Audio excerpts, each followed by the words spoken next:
Hey, what's up guys? We're going to be doing a deck profile for the Constellars that I was playing like a week ago, and a lot of people have been requesting the deck profile. I kind of modified it a little bit since the first time that I was actually playing this deck. A few of you guys suggested me to put in Tenki, and thanks for that suggestion. This card definitely is a great addition to the deck. Now, I'm not sure if this is the perfect build. I'm really open to suggestions because I don't think this deck has top, but I do definitely think it has some potential to have some potential in the future as long as every other deck gets hit. And I doubt Constellars are going to get hit on the March list. But, it's a pretty interesting deck. Basically, it's an XYZ deck. I'll go over the XYZs real quick just so you get a understanding of kind of how the deck plays. But you're going to be making rank 4s and 5s in this deck. This is kind of like their star card. This is like their Shein, if you want to call it that. I mean, majority of the time, when you see a Constellar player play, they go for this card all the time. And you can't blame them because it's like one of the best ones, I think. So it's once per turn during either player's turn, you can detach one material from this card to target one card on the field, return that target to the hand. So pretty nice during either player's turn, you just bounce something. I really do like this card. And then there's Constellar Omega. So once per turn, during either player's turn, you can detach a material, and Constellar monsters are unaffected by spell and trap cards. And then there's Constellar Prisp. I'm not actually sure. This card used to be named Beehive, but his effect is basically he boosts himself up to 3,400 when he is attacking or is attacked. So he's kind of your big beater, and you have this guy for unaffected by spell and trap, and then you have this guy to bounce back, during either player's turn. This card is just really nice. And then there's also Constellar M7, because I don't know, is it Patelme? I don't know. But anyways, we'll call him M7 just to make it easier. So he's kind of like Utopia Ray. If you control a Constellar XYZ, you can just bam, throw him right on top, more exceeds. And you cannot use the effect that he has if you just straight up overlay. But basically, after your Constellar runs out of material, you can just go for him majority of the time. You might as well make him because he's more attack. But if you know they have a bottomless, you probably don't want to do it. But he's 2,700 attack, so he's just a little bit stronger than the other Constellars that you already have, and they have no materials. Pretty much, there's no reason if they have no back row that you wouldn't want to overlay for this. But if this card does survive, you can use its effect the next turn. So you can make him using 2 level 6 monsters, and then he'll have his effect immediately. But if you overlay him, it's kind of like Utopia Ray, you won't get his effect. But his effect is actually really nice. It's once per turn, you can detach one material from this card, then target one monster on the field or in a graveyard, return that target to its owner's hand. So pretty good card if you can get him out. And I played most of the generic rank 4s and rank 5s. And then there's your Stardust and Catastrophe, just in case if I have Monster Reborn, I can somehow make either one of those. Well, I have Stardust because Starlight Road, and then I have Catastrophe because most of these are like level 4s, and if I can Reborn an Effect Veiler, I just make Catastrophe, and I think Catastrophe is a fantastic card. But basically, it's kind of like a Toolbox XYZ deck. And now, finally, let's get started with the deck profile, now that you kind of have an understanding of how the deck plays if you haven't seen how it played. I'll put a few of the videos down below in the description box, but basically what it comes down to is Pleiades is kind of like the star card of the deck. But that said, let's get started. So I play 2 Constellar Cubans. This card, not so great to normal summon it, but you basically set him and then you just wait a turn, because he usually survives because he's got 2,000 defense, but he's a little bit slow.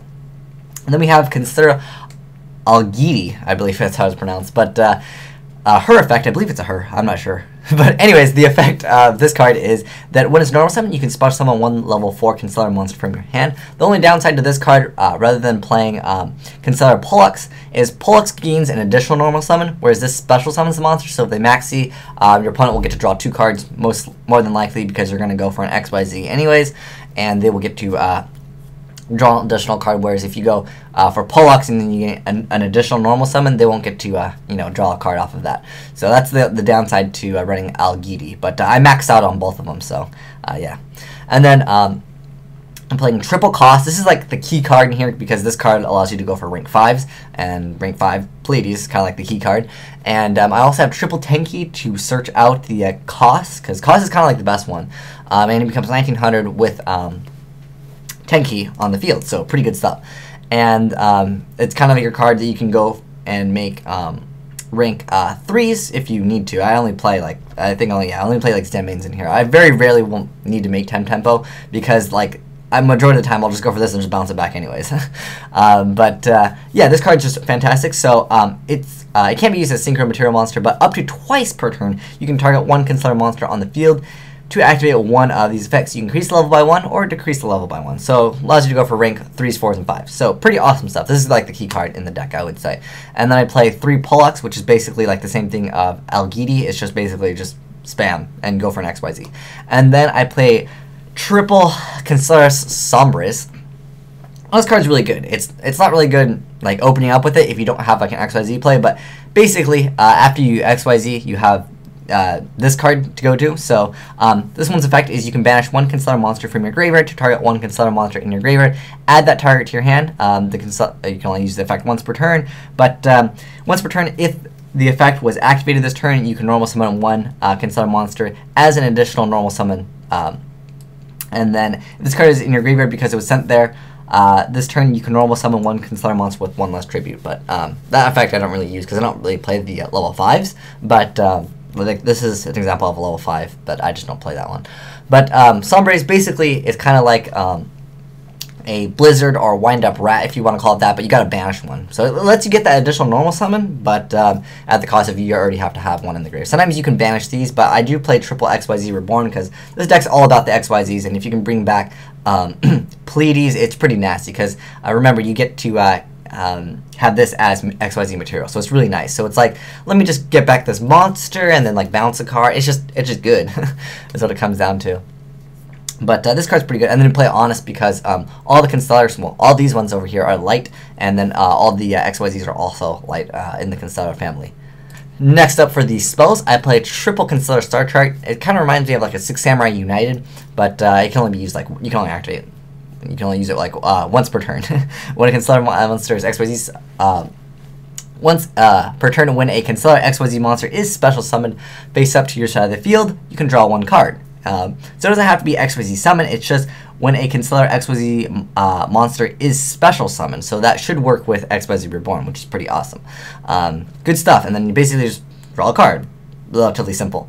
And then I play 1 Constellar Star Cradle, so you get to target 2 Constellar monsters in your graveyard, add them both to your hand, but you can't conduct your battle phase the turn you activate the card. So basically what it comes down to is a very, very watered down version of Rekindling. Like, I don't understand when they make this card you know, have the fact, oh, you can't battle phase. Oh, it's cool. Rekindling, special summon as many as possible. and this just, you know, adds it to your hand. You still have to normal summon and successfully get those normal summons out. Originally, I was playing more of these, but I think 1's enough. Because, like, you can't enter a battle phase. You can make an XYZ, but, like, you need the battle phase. If you're going to, like, go for an XYZ, like, play, you should be able to go to your battle phase and, like, you know, deal some damage. And then, obviously, Dark Hulk is Dark Hulk, and then, like, Heavy, Reborn, double space, and then triple Tenki, just to search out cost, because cost is, like, the key card. And don't worry, if you've already like if you've already gone through triple costs, then I don't know, like you should at least have, unless they like warning to every time that you've so like warning and then bottomless and like all that good stuff that your opponent can do.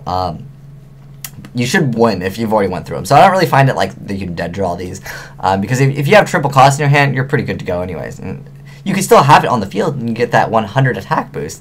But as far as the traps, I'm playing double bottomless, double deep prison, 1 mirror force, 2 Solemn Warnings, Starlight Road, double Torrentials, and triple XYZ Reborn. Because this deck is basically all about the XYZs, and especially if you can XYZ Reborn this card, it gets pretty nasty. I haven't successfully used XYZ Reborn, usually because once Pleiades comes out, and he comes out relatively quick. I mean, within you know, turn 1 through 3, you can get out Pleiades, you know, once or twice. And if you get him out once or twice, you usually end up winning the game. And that's just kind of how Constellars play. And then, like, Constellars don't play when your opponent, like, you know, summons Thunder King. It's kind of unfortunate. I mean, you could summon Koss and then, like, activate Tenki, although you wouldn't get your search out and you'd have to point for point. So it's kind of minus in that aspect. But Thunder King is a pretty nasty card, and that's probably why the deck won't really ever take off. But then again, wind-ups can take off. You know, even Thunder King hurts them a lot. But you know, I think the deck definitely has some potential. There are some other cards that you can check out. There's Constellar Belt, and there's Constellar Meteor, Sheraton. I stopped playing this card because Tenki just does the job. And then you can play more of these if you want to, and then you can play like the level 5s if you wanted to. But I personally don't find them necessary. I think this build, it's okay. It definitely can win games, but I'm not sure if Constellars will be meta. But if you have any suggestions for this deck, I would love to hear them, as I'm kind of like a new Constellar player, and I kind of felt like the deck just kind of made Pleiades, and that's all it really did for me. And yeah, of course, you have the toolbox to go over run over a monster, but generally, majority of the time, it was just go for Pleiades. And I've watched other players play Constellars, and it was just make Pleiades, go for Pleiades. X-Ways Reborn, Pleiades. Like, it was kind of the key card to go to.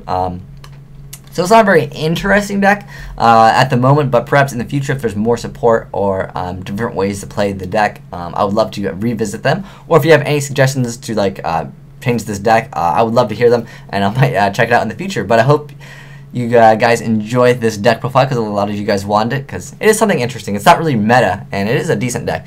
But this card, make this card if you're going to play this deck. And if you guys want to check out the videos of this deck in action so you guys can see how it kind of plays, I'll put them in the description box below. But thanks for watching. Asian Eyes signing out.